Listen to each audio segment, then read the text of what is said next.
We would also like this to be an interactive event. So if you have questions about the material presented, please also comment on that on the Facebook Live feed or the Zoom chat, and I'd be happy to answer your questions after my talk is over. So thanks also to Alex Hunt and AJ McCormick, Director and Assistant Director, respectively, of CSAW for helping make this presentation possible.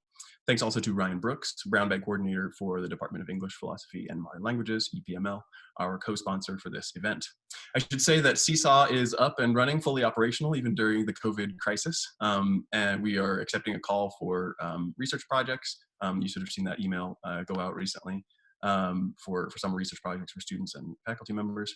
And we will also be hosting another virtual brown bag with none other than our own Alex Hunt on Thursday, May 7th at 12:30 p.m.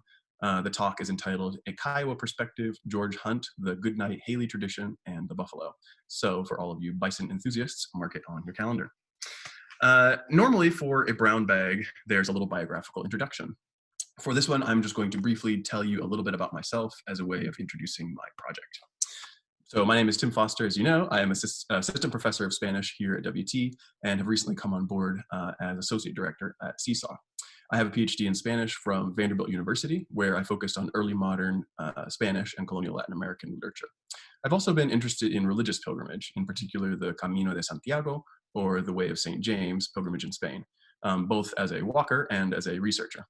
So you may be thinking, what does any of this have to do with the American West?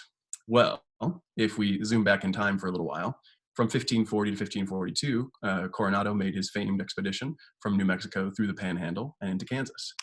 Just 5 years later, Miguel de Cervantes was born. In 1598, Juan de Oñate conquered several pueblos and established the province of New Mexico. 7 years later, Miguel de Cervantes published the first volume of Don Quixote. So this is all happening in the same empire on which the sun never set, ruled by the same Habsburg monarch.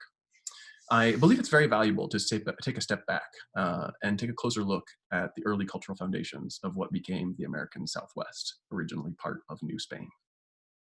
With that in mind, I want to go way back to medieval Spain. In 711 AD, Muslim forces from the Umayyad Caliphate took over the Iberian Peninsula, modern-day Spain and Portugal.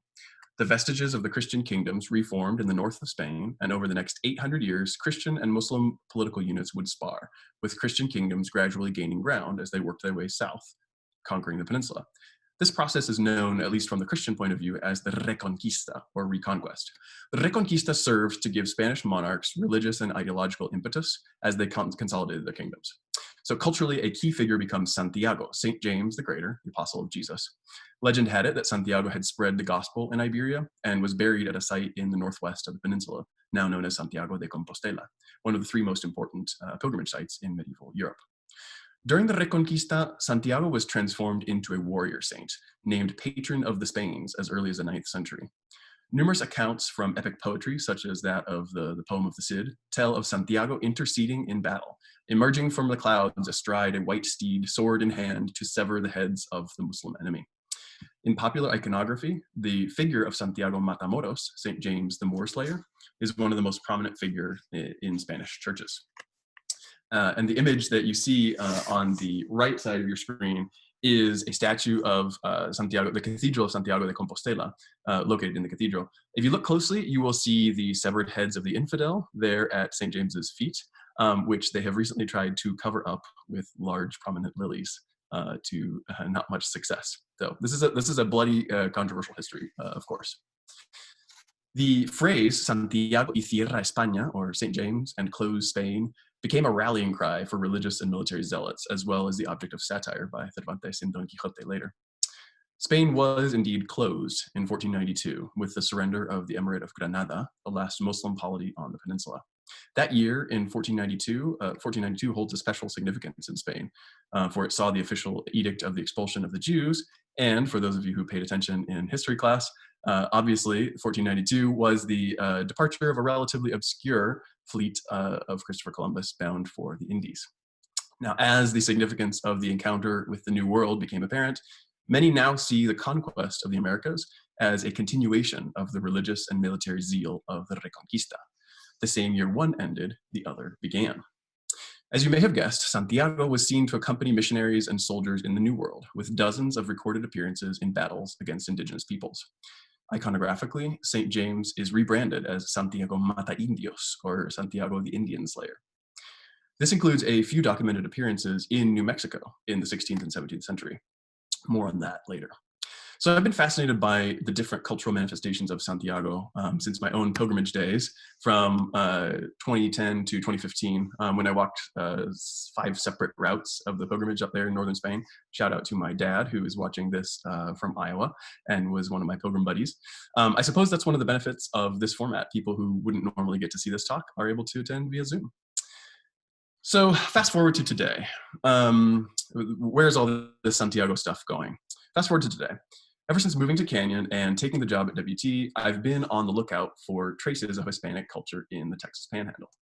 For the region whose largest city is Amarillo, there does not seem to be much emphasis placed on Spanish, Mexican, and New Mexican cultural influence as a part of the cultural narrative of the region. So imagine my surprise when last year I was reading Fabiola Cabeza de Vaca's 1954 book, We Fed Them Cactus, and I found a reference to Santiago. Fabiola Cabeza de Vaca was a New Mexico author in the early 20th century from a Hispano pioneer family that settled on the Llano, the Great Plains of northeastern New Mexico, directly adjacent to the Texas Panhandle. Her informant, the ranch cook El Cuate, describes buffalo hunts that they used to go on the Llano Estacado, saying, "The hunters formed a group before dashing into the herd, bowed their heads in prayer, and invoked Santiago, the patron saint of Spain, to help them and guide them in the hunt. After making the sign of the cross, into the herd they rode, jabbing their lances inside the left ribs of choice fat animals directly into the heart." So, Santiago in the Great Plains, I had to know more. Now, coincidentally, just a month later, I was perusing the Joslin Art Museum in Omaha, a fantastic museum if you ever get the chance to attend. And I was astounded to find an image of Santiago, the same Moor Slayer that you see on every altarpiece in Spain, but this time painted on a buffalo hide taken from 19th century New Mexico. I thought to myself, there's got to be a project here, and this is the fruit of that. So I've come to find out there's more than meets the eye here, and it's changing the way that I view both Spanish cultural influence and the American West at large. So let's sit back a bit and talk more broadly about Spanish interaction with the buffalo, which was extensive and well documented. When we imagine buffalo today, we think either of the tragedy of Anglo hunters' extermination or of Plains Indians' resourceful use of the bison. In fact, the first Europeans to encounter the American bison were Spanish conquistadors. The first eyewitness account comes from Álvar Núñez Cabeza de Vaca, a different Cabeza de Vaca than Fabiola, in Naufragios, the shipwrecks. They were survivors of the Narvaez expedition to Florida that were shipwrecked at Galveston, Texas, and spent 8 years from 1528 to 1536 wandering across West Texas and then making their way down to Mexico City. And this is a map of early Spanish expeditions in North America in the 16th century. So here you see is the Narvaez or Cabeza de Vaca expedition that went from Florida, shipwrecked on Galveston and then down to Mexico. You also have the various sources from the Coronado expedition of 1540 to 1542 that came from New Mexico through the Panhandle and up to Kansas looking for a city of gold that, of course, they didn't find. Early terms used to describe the buffalo include vacas corcovadas, or humpbacked cows, and cibola, which is perhaps a Pueblo indigenous term. This is, as far as I can tell, the first printed European image of a buffalo from 1553. It comes from Francisco López de Gómara, Cortez's personal chronicler, who never set foot in the New World, but whoever made this woodcut must have had access to good field notes.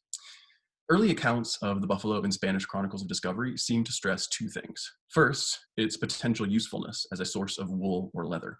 And here we have to recall that Spanish conquistador ventures were always on the lookout for potential payoff to pay investors and creditors. The other constant in these early accounts is the close relationship that Spaniards note between the buffalo and Plains Indians. And here's a quote that exemplifies both of these trends. "On the plains, there is such a multitude of cows that they have no number. These cattle are like those in Spain. From the knees downward, all the rest is covered by very short wool, like merino. They have very good tender meat and much fat. The houses of the Indians were made of cured bison hides.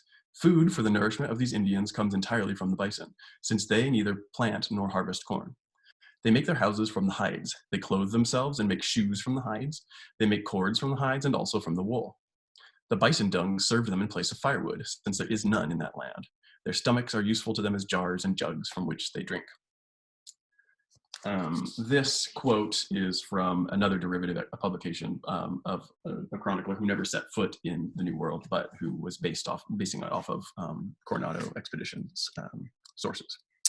So after the Coronado expedition in the 1540s, the next intervention in the Buffalo saga comes after the 1598 Oñate expedition that conquered several pueblos and established the province of New Mexico, Nuevo Mexico.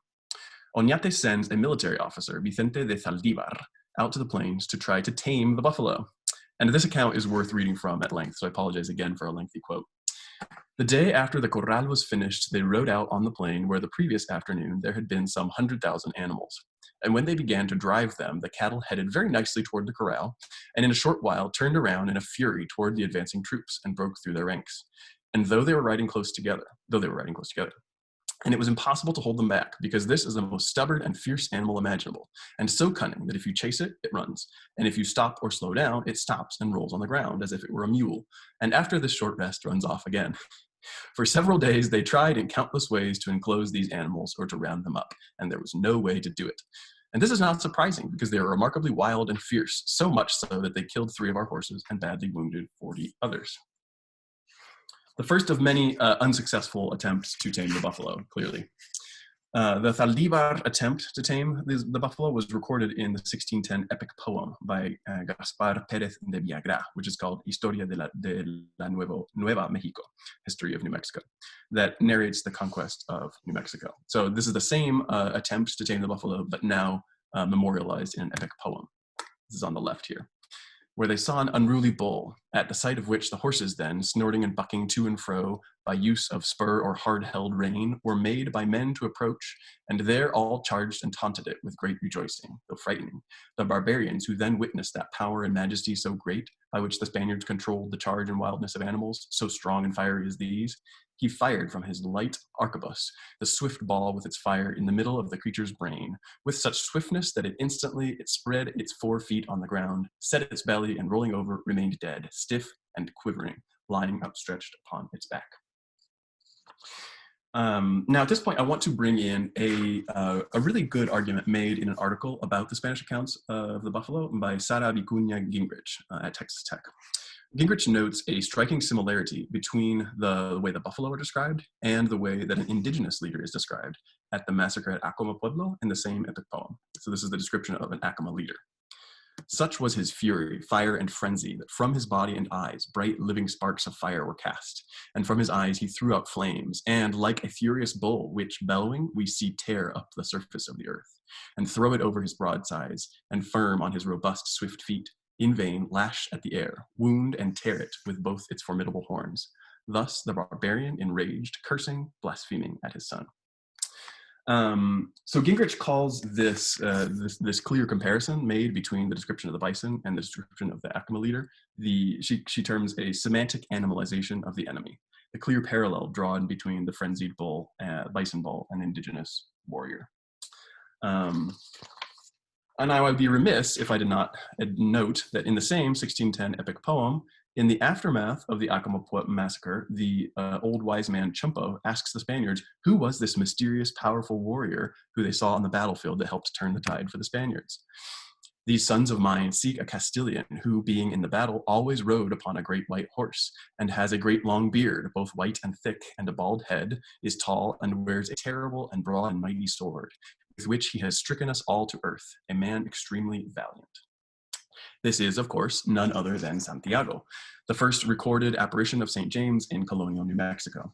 So in the same text, we have an animalization of the indigenous people, as well as an invocation of Santiago against them.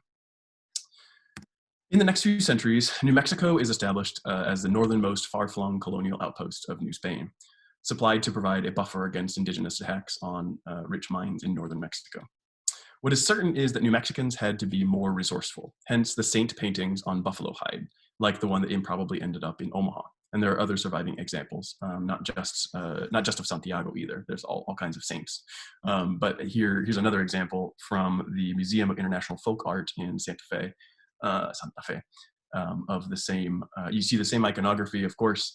These are New World images, but very much Old World old world iconography of the severed heads of the infidel, of course. So the greatest danger in New Mexico was the constant raiding from Indian neighbors, especially the powerful Comanche, of course, to the east. However, in the 1780s, things begin to change with a significant victory by the New Mexico governor Juan Bautista de Anza over a powerful Comanche chief, Cuerno Verde, or Greenhorn, and a subsequent peace signed between New Mexico and the Western Comanche in 1786. The New Mexican victory over Cuerno Verde was retold and fictionalized in a series of community folk plays passed down orally from generation to generation in New Mexico. Probably composed in the 1780s, one surviving copy of this play called Los Comancheros is illustrative for how it represents the Spanish attitude towards their Comanche foe.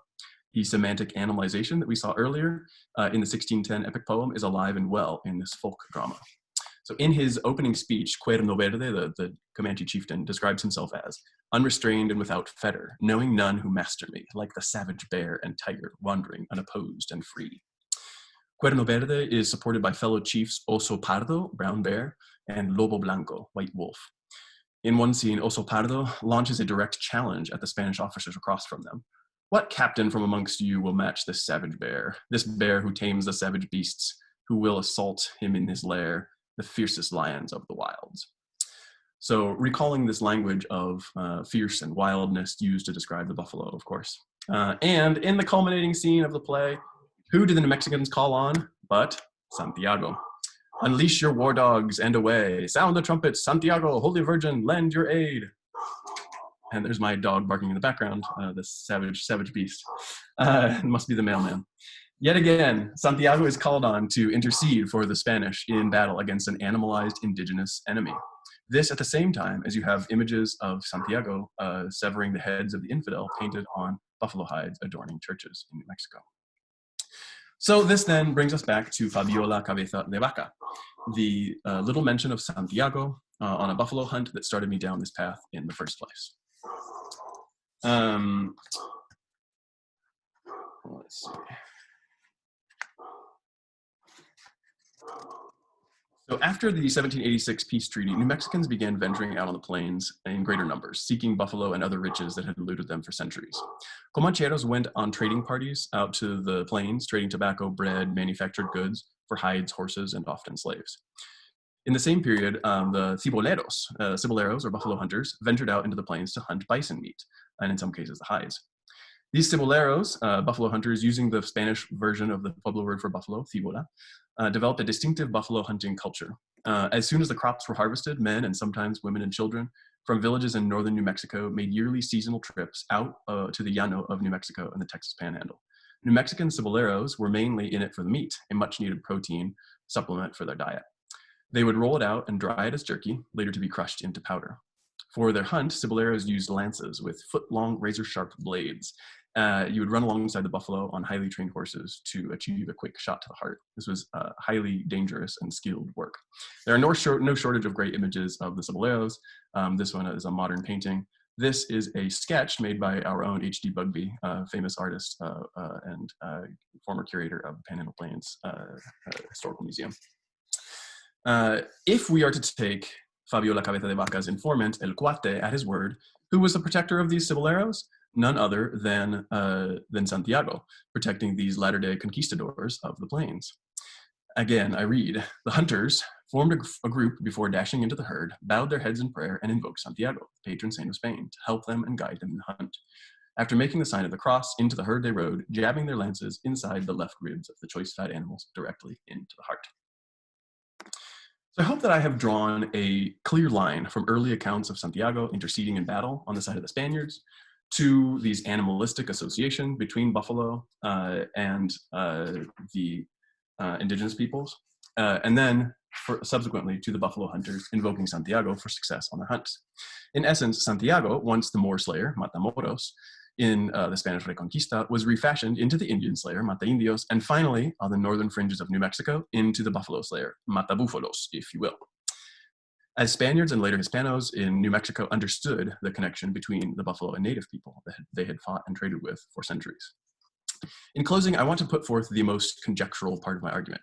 Of course, the cibolero hunting ceased in the 1870s as the buffalo became nearly extinct. From an Anglo perspective, we are taught that the extermination of the buffalo was not just a tragic case of overexploitation. We hear versions of this quote attributed to a US Army official: "Kill every buffalo you can. Every dead buffalo is an Indian gone." We understand that there was this conscious association between exterminating the buffalo and removing indigenous peoples. Now, of course, new research by Dan Flores has greatly challenged this belief, but I think this idea, this cultural idea, has sticking power in our 20th century, 21st century imaginary about the buffalo. So I argue that there's a similar rhetorical association between the buffalo and indigenous people made in its own way in the Hispanic Southwest. Hundreds of years before Anglo-Americans began contemplating the fate of the buffalo and its repercussions on the Native American population. In effect, Santiago, refashioned as the aid of the buffalo hunters, becomes the Spanish equivalent of the Anglo formulation of every dead buffalo is an Indian gone. So in this way, I hope that my paper both problematizes this animalistic association made between indigenous people and the buffalo in Spanish colonial accounts, while also pointing to the need to study Hispanic texts more fully to understand the cultural history of the American West. And with that, I would love to take questions either here via in Zoom or in Facebook chat. Let me stop my screen share. There, okay. I wasn't sure. Could anybody actually see me during that? Okay, good. Excellent. So I guess what we could do is have AJ, if you could unmute people, or if you want to ask a question in. I did that, and I was making an announcement, and I forgot to unmute myself, so I just talked for a while. Yes, everyone can now unmute themselves if you would like to ask a question. You can also use the chat feature. The Facebook live stream failed, so we're just using this platform now. So maybe we could post the recording. Yes, and I have it recorded.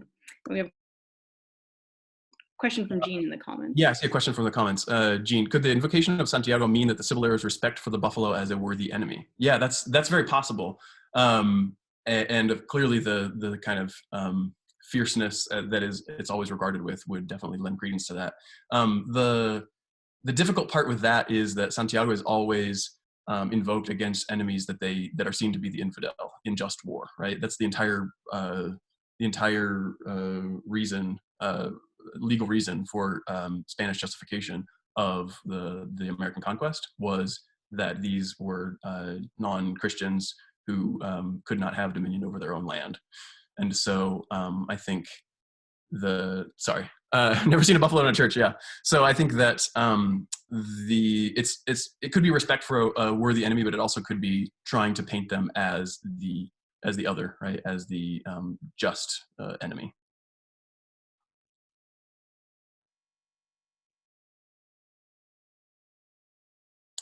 Jay O'Brien asks, how did they use the powder from the buffalo jerky? And why not just use the jerky? That's a good question. I wonder if it probably stored better as powder. From what I understand, the original chili is not a Texas invention. It's a New Mexico invention that they would add to peppers, to onions, this powdered meat that would kind of form a soup.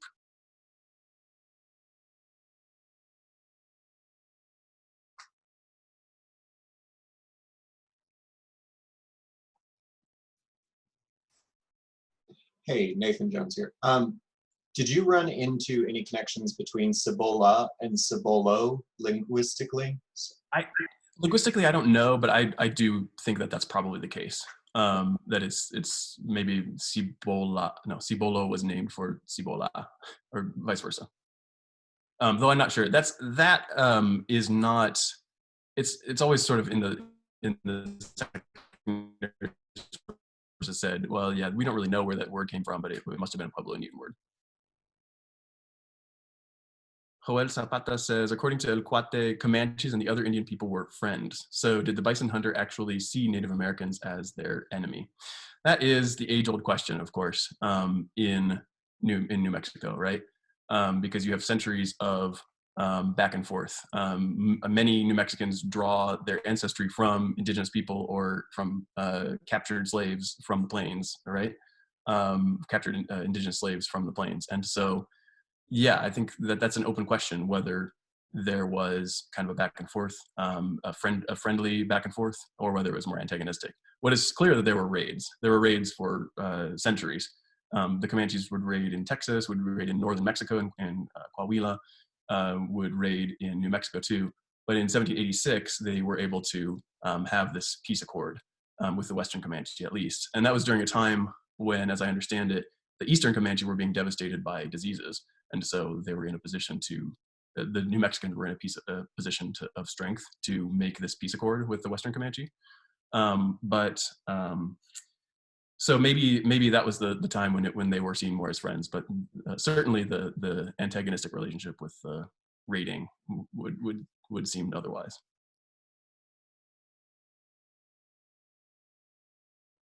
Chris Fink, can you tell us a little bit about the new research you mentioned that questions the connection between killing the buffalo and ending native culture? Yeah, so we all have that. I think in the US, we all grow up with this narrative as kids that said, oh yeah, the army officers out on the western posts, they were giving away free ammunition. Kill the buffaloes, it'll kill the Indians, right? When you trace back that quote, it seems like it's not actually a direct source. Maybe Alex could chime in on this a little bit more. This idea seems to be born in the 20th century. It seems not to be actually born out from real 18th century data or 19th century data. What is known is that the grasslands were very much stressed. So after the introduction of the horses, which horses, where do they come from on the plains? They come from New Mexico, right? Stolen and released horses are what Comanche are able to use to take over the plains.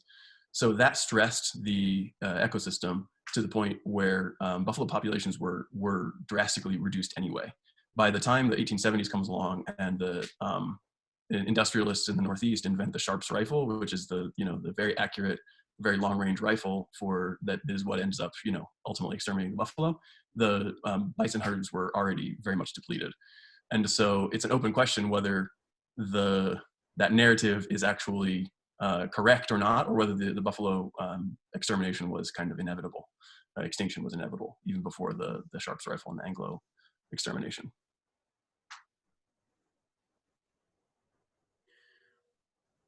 I don't know if you want me to try on that, but you alluded to that Dan Flores article, and he's published several versions of it, including in his book American Serengeti. But he goes after this quote that's supposedly I believe from Philip Sheridan, saying that he told the Texas legislature, when the Texas legislature was contemplating passing a law to protect buffalo, Sheridan supposedly told the Texas legislature, don't do that, let the people hunt the buffalo and you will be doing your part to win the plains, and soon the plains will be covered with your speckled cattle. And so Flores goes after that and finds that there seems to have been no such speech. And as he points out, it wouldn't have made any sense that the Texas Leg would have been contemplating preserving the buffalo in 1873 anyway. And he says that that account was essentially manufactured by John Cook in his account of being a buffalo hunter. So he sort of says that the buffalo hunters made up, or at least exaggerated, the idea that they were working in the government and the nation's service by killing the buffalo in order to sort of defend themselves from charges that they, annihilated and exterminated the bison. So it's an interesting argument. And according to that line of argument, I think you see the Spanish interaction with the buffalo as even more capital of importance, because that's where the horses are released into that end up, competing with grazing with the buffalo. So the Spanish intervention may well have been more important than the Anglo intervention in terms of ultimately the bison extinction. There's a few questions here I want to answer that's in the chat. So Patrick says, did you find any depictions of Santiago from a Native American perspective? Maybe I just missed that. No, you didn't miss that. I didn't talk about it. And there are. So in a lot of different sources, you find Santiago becomes the patron saint of horses in the Pueblo and Hispanic mind, in that culture. And you have, I guess, up to this day, you have these little like different folk pageants where Santiago is like on this stylized horse and wearing this silly little Spanish hat. So it's not necessarily a bloody invocation, but he's just the patron saint of horses. There's even a story repeated in Willa Cather's Death Comes from the Archbishop, where the bishop is asking this little boy, why does he have these little boots made of leather? And he says that you have to pray to Santiago or else your horse herds will all die off. You know that, don't you? You must know that. And the bishop says, oh, well, for us, St. James is a pilgrimage saint in Europe, and they have a nice little exchange. So yeah, there is some evidence of that. And I know that Willa Cather got that story from some other sources, but yeah. And then, Warren Stricker asks, was Santiago invoked in other circumstances, or was it typically in instances of conflict? So this is going back to my Santiago research. This is one of the biggest questions in sort of the Spanish iconography, because Santiago exists in two forms in Spain, as the Matamoros, the Moor Slayer, and as Peregrino, or pilgrim. So you'll often see them two like right next to one another, where as a pilgrim, he's standing there with a staff, and he's got his little shell on, which is the symbol of the pilgrimage, and with a gourd for drinking water, because thousands and thousands of pilgrims would go every year throughout the Middle Ages to Santiago to venerate the bones of St. James. And so you have this sort of like peaceful, bringing all the Europeans together. People came from France and from Switzerland and England and Spain, and they all got along on the way of St. James. And then you have this bellicose formation of Santiago Matamoros, and they're the same person at the same time. That sort of what do you call it? The cognitive dissonance lives within every Spaniard, because St. James is still one of the patron saints of Spain. So.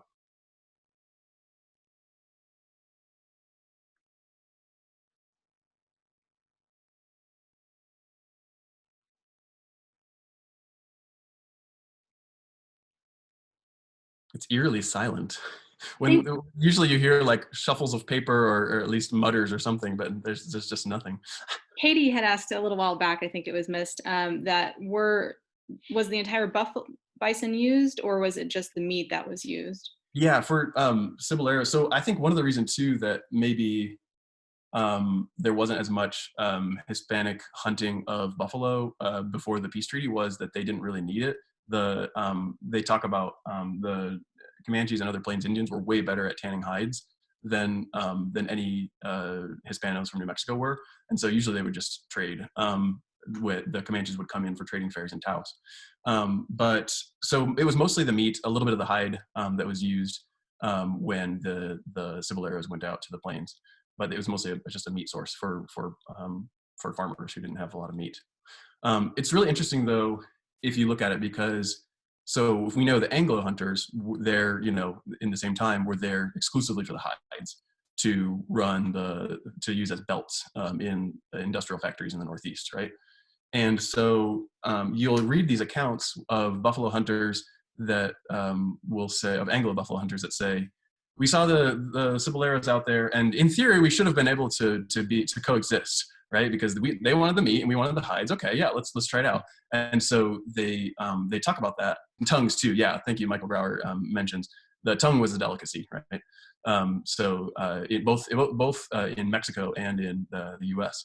The tongue usually was not consumed by the Ciboleros. They would salt it and pack it and send it to Mexico City as a delicacy.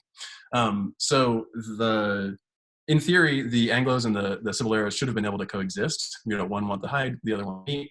But the problem was that Anglo buffalo hunters were still shooting, right? They would sit in a blind and shoot 100 at a time, just. And the Ciboleros had to run the buffalo in order with the horses, in order to get the jab that they needed. And so they were diametrically opposed in the manner. And there's even an account that I found in the archives in the research center at the Panhandle Plains Historical Museum of a buffalo hunter who talks about this other buffalo hunter who saw a party of, he had his herd there ready to shoot, and then he saw a party of Ciboleros approaching and said no, and so he shot out the horses from under the Ciboleros, from under the Mexican buffalo hunters, in order to forestall them running the running the buffalo and ruining his hunt. So that's, I think, a really interesting example. And it's one that shows that tension there on the plains. Hi, Tim. Thanks for your talk. I have just a kind of a question following up on that, because you mentioned the sort of similarity, or I was confused what you were saying about the Dan Flores art, the similarity between the way the Spanish or the Spanish-speaking people were taking care of these or processing these bison, if you want to look at it from the tongue perspective, and the Anglo. But even with the Dan Flores article, didn't he say something like 10 to 20,000 were being killed by ciboleros at the beginning of the 19th century? Yeah. I'm just thinking of what happened at the end of the 1860s, early 1870s, just looking at sheer numbers. I mean, I don't know. I mean, I'm just wondering, to me, I've never seen that as a valid connection, just because there's such a radical difference between how many both Comanche people from New Mexico were killing, and then what happened. You know, I mean, not that I'm buying the story that we got when we were kids, but I also think that there seems like be such a big difference in numbers of the amount of animals that were killed. There were, for certain. Yeah, that figure of 10 to 20,000 is accurate as far as people know, in terms of how many bison the ciboleros would take every year on their annual hunts. And so I would have to review the numbers with Flores's argument, but his kind of take on it was, these numbers were collapsing already. You have all this evidence from Comanche sources that the numbers were starting to collapse already. There was a severe drought in the 1840s, I want to say. And there were already sources saying that the Comanche can't find any buffalo to hunt. And the 1870s sort of spree by the Anglo rifle hunters was kind of just the last gasp. And who knows, you know, if the populations could have rebuilt, or, you know, at that point you had settlement encroaching on it anyway. And so who knows if there would have been able to be a viable future for the buffalo without the intensive hunting by Anglos. But yeah, definitely the numbers were significantly less by the New Mexican ciboleros than by the Anglo hunters. No, Did that answer your question or not? Sort of, yeah. I mean, and I like your talk about the permutation of Santiago in this context. I think it's great, and I think it's good. Yeah, thank you. So you can somehow find the Flores article. What's the title of the biggest Flores article? I think I have it on my talk. But he goes into the weeds, and also in terms of horses and how the horses put so much strain on the ecosystem that they weren't able to. Here, I think if I share, yeah, reviewing the iconic story, environmental history, and the demise of the bison. It's a chapter in a book, Bison and People on the North American Great Plains, A Deep Environmental History. That's maybe the best formulation of his argument. And so, yeah, he gets into the weeds about horses too in there, which is kind of interesting, how horses put such a strain on the ecosystem. I guess I have one last follow-up question. How many bison were killed in the 1850s, 60s, 70s? I mean, just to compare that 10,000 number, because yeah, that's a good question. It's really hard to. Numbers don't mean anything to anybody unless, you know, so. Yeah, that's a good question. Maybe Alex would know, but maybe it's something where I would review the Flores estimates. Pekka Hämäläinen also has an article about the buffalo. There's another historian or ecologist that has an article too. I think they're all cited in Flores. This is a really good book, and it includes one version of this lecture or this argument by Flores. This is called Bison and People on the North American Great Plains, A Deep Environmental History, edited by George Kunfer and Bill Weiser. So this would have the latest and best sort of estimates of numbers, but I don't remember any figures offhand. Ryan Brooks has a question. How important is Santiago to contemporary Mexican-American Catholic culture? Would the average young Spanish speaker raised in the church, especially in this area, have specific associations with this iconography? It's a really good question. I can talk about Spain first. Well, first of all, in the New World, I don't think Santiago is officially one of the patrons of the Americas. That is St. Rose of Lima and, of course, the Virgin of Guadalupe, right? And so they've sort of supplanted Santiago as the patron saint of Spaniards, or of Spanish-speaking peoples in the Americas. Santiago is still one of the patron saints of Spain, along with Saint Teresa of Avila. And there's a couple of different stories I can tell you. Of course, the pilgrimage to Santiago has had this resurgence lately. Since the 1980s, there are now hundreds of thousands of people that go, and about half of them are Spaniards. And there does seem to be some sort of like genuine cultural association or attachment with Santiago. I remember one time, this was on my first pilgrimage in 2010, the night before, one of my Spanish friends, he like had just been letting his scraggly beard grow out, and then he shaved it the night before we arrived in Santiago, and he said, "I have to look good for my Santiago," he said. So there's sort of like an association there. That's of course not the bellicose Santiago. That's the pilgrim Santiago. But then in terms of bellicose, I was in the main pilgrimage square one time there in Santiago de Compostela, and a newly being commissioned group of military officers came into the square in formation, and they started greeting Santiago y Tierra España. So they had this like ceremony where they associated the modern Spanish military with this age-old myth, this age-old Santiago reference. So it's still very much alive and well. Santiago is known just because he's one of the apostles of Jesus in Spanish America, but not as big of a figure. You can still find candles of Santiago if you go to like the section of the grocery store where they have like the little saint candles. They have them at Walmart here in Canyon. You can find a Santiago candle. So.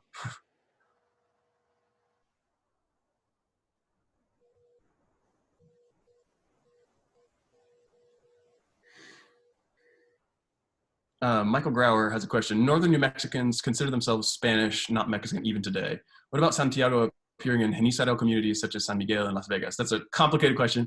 So there's before the big push of immigrants in the 1980s that the population of New Mexico is overwhelmingly Hispanic. Some of those were already there, right? And then there's been a lot more that have come since. And so there still is a persistent belief, I think a problematic belief amongst people in New Mexico that they are Spanish, not Mexican, right? But it's in a similar way that we would say, not to throw you under the bus, Eric. My friend Eric is here. He says he's Danish. Like my great grandparents came from the Czech Republic, so I say we're Czech. Yeah, okay, whatever. I suppose it's similar to that.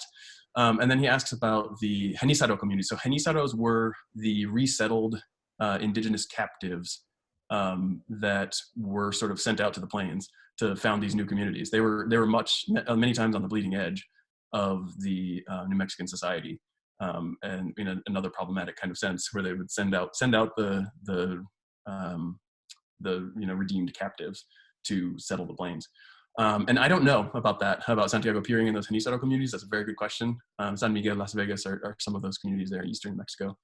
And I would imagine some of those are where you find the ceremonies where, like I was saying earlier, there's that iconography of Santiago as the horse saint.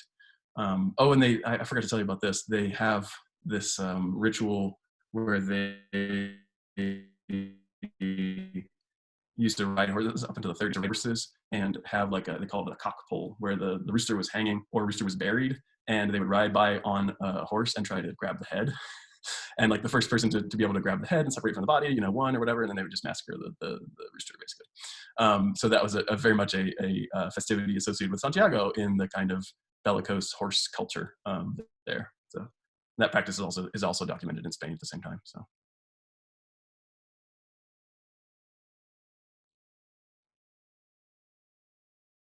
Gunder pulling, Katie says, is the same similar sport in the United States. I'm not familiar with that.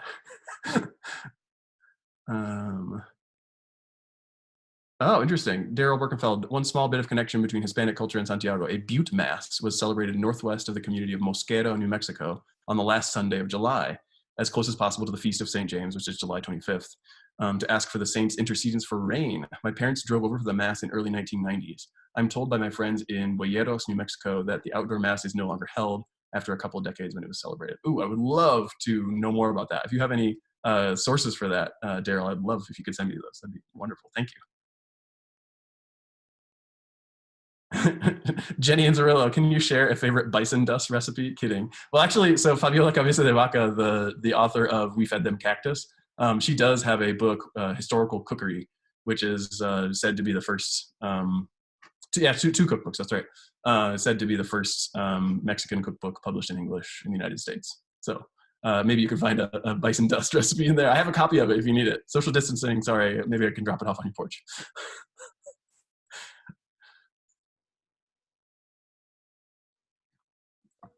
I love this idea that the bison, dried bison meat could have been the original chili. That has the possibility to stir up all kinds of cultural conflict. I was looking into this recently, and because all the sources you see seem to say that, oh, the Texans invented chili, but like, I feel like there's sources before that that talk about this chili recipe in New Mexico. And there's beans, by the way. So I don't want to stir the pot, but there's always beans in New Mexico chili. So yeah, I'm staying out of that in a room full of Texans. But just saying, maybe there's another research project there.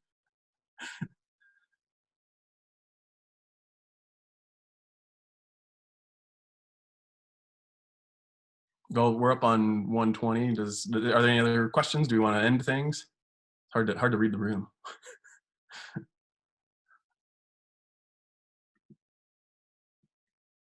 So the next, like I mentioned at the beginning, May 7th is Alex Hunt's talk. Same time, same bat channel. Maybe we can get the Facebook Live working and avoid the reverb problem we had at the beginning. Was there any other things you wanted to announce, Alex or AJ, that CSAW is working on right now?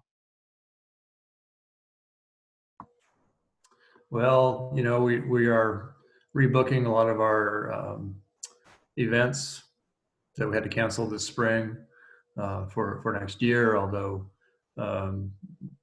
still a bit uncertain how things are going to look come August, but we certainly are moving forward in an optimistic vein.